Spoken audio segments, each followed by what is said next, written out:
And when we really don't, we have to live a certain way before we can carry the wisdom that it has. And I think the elder just felt that we were not ready for it. And you can't pressure him into telling you anymore. It's his right. And he feels that we're not ready for it. He's just not going to tell us. The elder has not told us totally, because he has told us that you don't learn from the top, you learn from the basics. And until you know the basics, then you can be told the remainder, he said.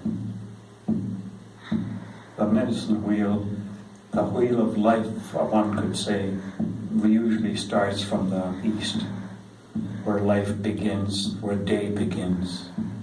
As life goes on, the midlife in the south and the sunset is where our life ends.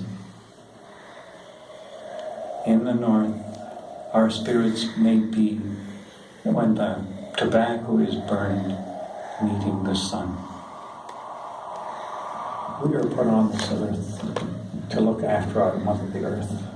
There are many things that will happen. And maybe some of the children will abuse our Mother the Earth. And it's up to you to redirect them that they are not supposed to do. We're put on this earth to look after it, not to mutilate it. But I tell you, you will mix with your experiences and tell the young. Animals tell you that coexist, you know. And I think this is the pattern that most Indian people try to live by. In all animal life, everyone is endowed with a soft voice that animals will understand. We were always told to speak softly to them. Speak softly to them. Your voice indicates that you mean them no harm. This is what we were always told. There's a time when you're hungry that you have to kill an animal. But coexist with it when you don't need to kill it. Because they're beautiful, they're lovely to watch, and you're honored that you can be near them without them running away from you. It's a wonderful feeling to have that. That's what coexistence is about.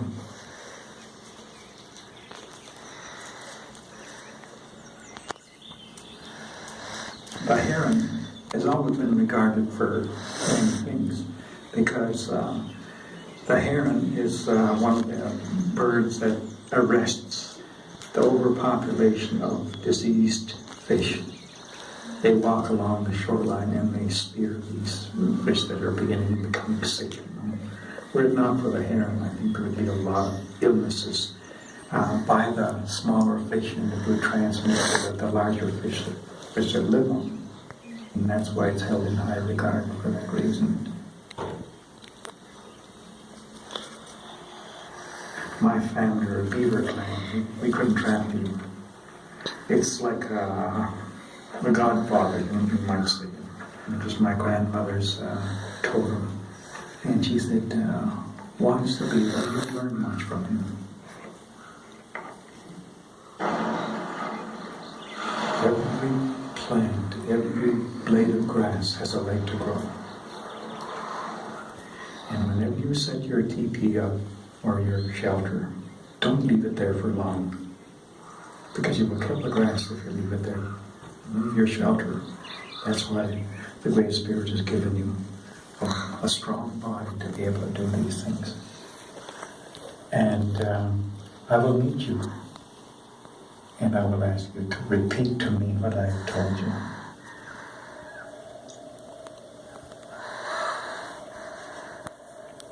Indian people were very well traveled in the course of a season. They would go right down around Sarnia, all the way around Lake Michigan, Lake Superior, and back down, back home again.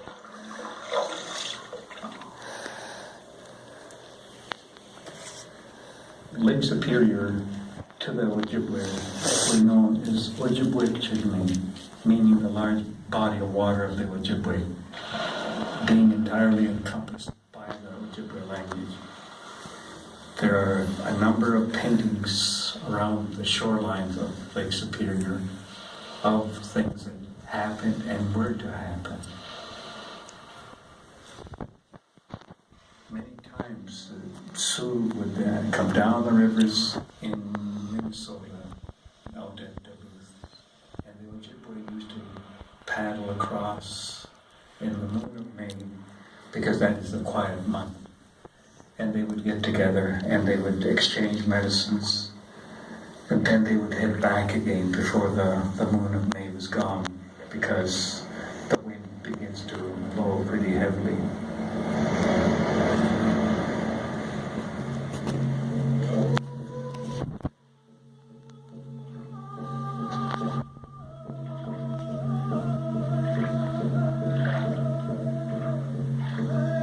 Paintings are found in many places throughout the Ojibwe-speaking world. And you can find them in the most unusual places. If a noted elder had a dream, he knew that this dream had a great deal of meaning, and he would paint on the rocks, and he knew that sooner or later there would be someone that could translate what these paintings are. And the day would come that some young person or an elder would come and be able to read that and have a knowledge of it. It may be 1 or 2 generations before a person comes along to read what has been written.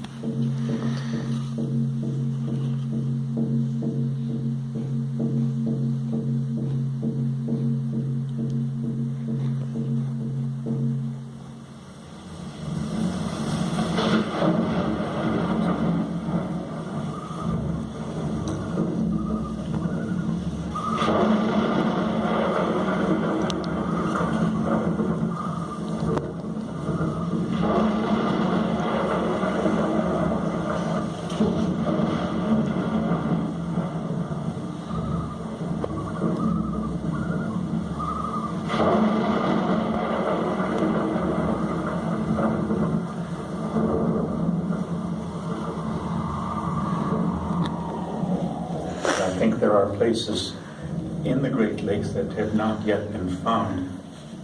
I've been told that there have been scrolls hidden away in Lake Superior. I've heard people talk about them as a kid, the birch bark writings and so on. The Medea religion is a slow process. These are the basic things to be able to coexist and see the good in everything. These are the things that are very difficult for people to adjust to. The sweat lodge is the purification process of it.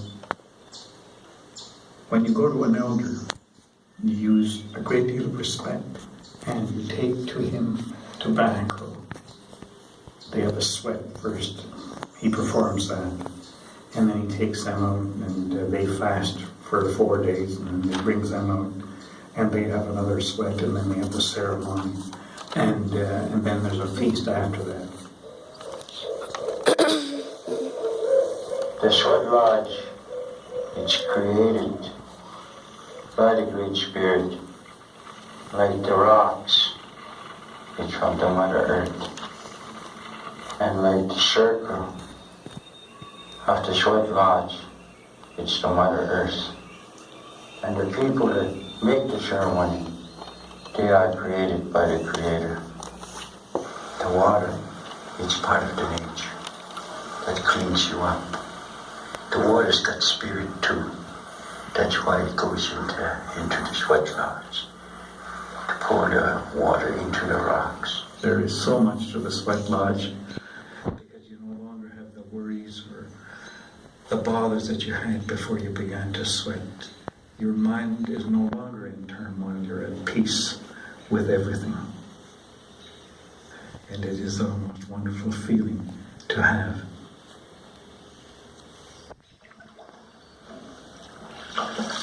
As we left Burley Falls to enter Stony Lake, we knew we were getting close to our destination. We paddled the length of Stony Lake, admiring the shorelines, and eagerly awaiting for the sound of Youth Creek, which would direct us to where we were going.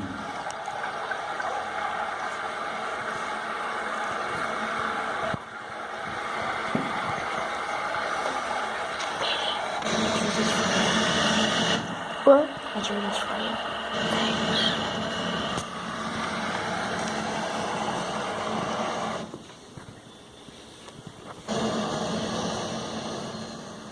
We came to these rocks known as Chinogewapkun that pointed to the area that we were going to.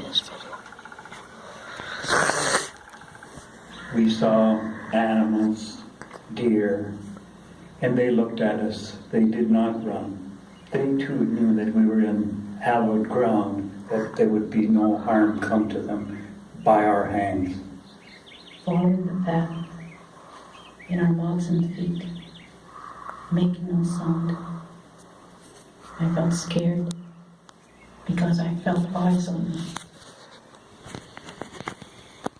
I did not speak because it was a place of reverence. This is where some of our elders had gone to think and to pray. I went over towards the southern end of it, and I could hear water, water running. I thought to myself, gee, I wonder how far down that is.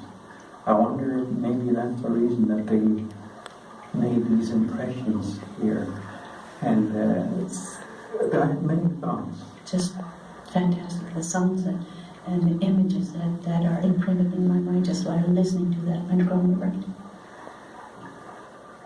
The Creator has always sent messengers or prophets to help guide mankind in the way that our lives should be conducted in a way of balance. But they neither take away anything that has been said in the past, but they may add to it. But each one of these prophets or messengers are like chapters in the book. It's up to us to go back to our traditional ways, that we've tried to warn the white man before he's poisoned the whole earth. Don't contribute to the mess that's being made. And you have young people that you'll be guiding and instill upon them the importance of it. Because not only the young people, their young people will have to live. And what we do now, we start the ball rolling. There's a great need for it, and the young people today are asking. They're asking. They want to go back. They can be quiet and think while they look at it and come up with their own thoughts. Not everybody's vision is blocked. The Great Spirit picks out certain people and tells them things, and this may be what can happen. I think the fact that if you can just think when you look at it, think, and it will make some sense to you. It will give you a sense of peace about it.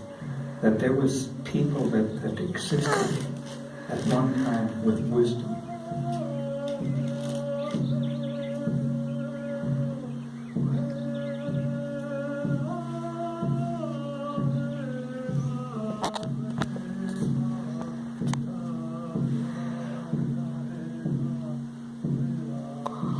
That was good.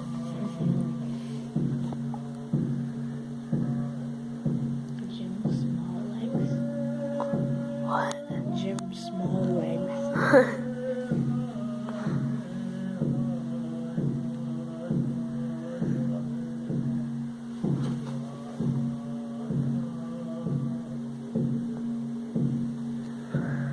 Yeah. Right there, that's good. That was good. 1987. Made in 1987.